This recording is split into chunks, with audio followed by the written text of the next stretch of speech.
What if I told you that you've never had an original thought? Not one. Every idea, every fear, every heartbreak that's ever crossed your mind. Someone, somewhere, has thought it before you. At first, that sounds depressing, like you're just another echo in the noise of humanity. But stay with me, because this simple realization might be the most comforting truth you'll ever hear. We like to believe that we're all living unique lives, that our choices, our struggles, and our stories are our own. But think about it. Most of us walk the same paths over and over again. We work similar jobs, chase the same goals, we fall in love, get hurt, try to heal. We want to be rich, we want to travel, we want to start eating healthy, and I'm pretty sure we all have that small business idea that we keep putting off for someday. Do you see the pattern? Our lives are different, only in detail, not in design. And yet, when we suffer, we like to convince ourselves that no one could possibly understand or feel what we feel. That is the great illusion. We think that our pain is unique, original. Every generation thinks they're the first to feel this way, and yet every generation before them said the same thing. So does that mean all of this is meaningless? No. It actually gives it depth, because if nothing is truly original, then everything is shared, and that includes our pain. We fear being ordinary more than we fear being wrong. We want our suffering to feel special, our heartbreak to be unmatched, our pain to be uniquely unbearable. When we hurt, we tell ourselves, no one could understand this pain. That is what makes the pain unbearable.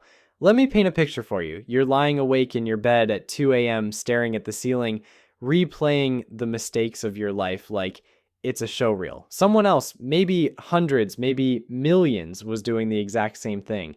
We are different only in detail, not in design. Every I'm not enough. I can't do this anymore. Maybe the world would be better without me. Those thoughts aren't new. They're ancient. They are the collective memories of humanity. The weight you feel isn't yours alone. It's the collective weight of being human. There's only one thing I dread, not to be worthy of my sufferings. Fyodor Dostoevsky. Suffering is an inevitable part of life. Yet we spend most of our days trying to escape it. Dostoevsky didn't mean that we should seek pain. He meant that when suffering comes, and it always does, we have a choice to let it break us or to let it reveal us. To be worthy of suffering is to face it with awareness, to let it carve out wisdom, empathy, and strength instead of bitterness. Because pain will shape you either way, the only question is how. Every great mind who ever lived understood this. They didn't glorify suffering, they transformed it. Transformation. That is the true meaning of suffering. It isn't a grand purpose written in the stars, but the quiet decision to endure with dignity, to learn from what hurts, and to come out a little more human. And when you start to see suffering that way, you realize something else. You were never enduring it alone. If no thought is original, then no suffering is original either. Every dark corner of your mind, someone has walked through it before you. When you realize that, the loneliness starts to fade, because the pain that isolates you is the same pain that connects you. You are part of an unbroken chain of people who have felt lost, afraid, and uncertain, and who still found reasons to keep going. Someone once stood exactly where you stand, felt exactly as you feel, and they survived it. So the next time a dark thought comes knocking, remember this.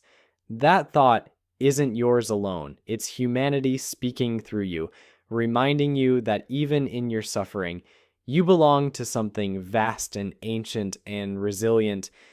That should give you comfort. That should give you the strength to keep going. You've never had an original thought, and that should set you free. Here's a thought. Leave a comment about that unique struggle you have. Let's see how many of us have felt the same thing. Maybe in sharing what we thought made us different, we'll see how much we're the same. If this resonated with you, stick around. Here, we explore the truths that wake us from the illusions we live in. Welcome to Digital Sleepwalkers. Relax, David. Open your eyes.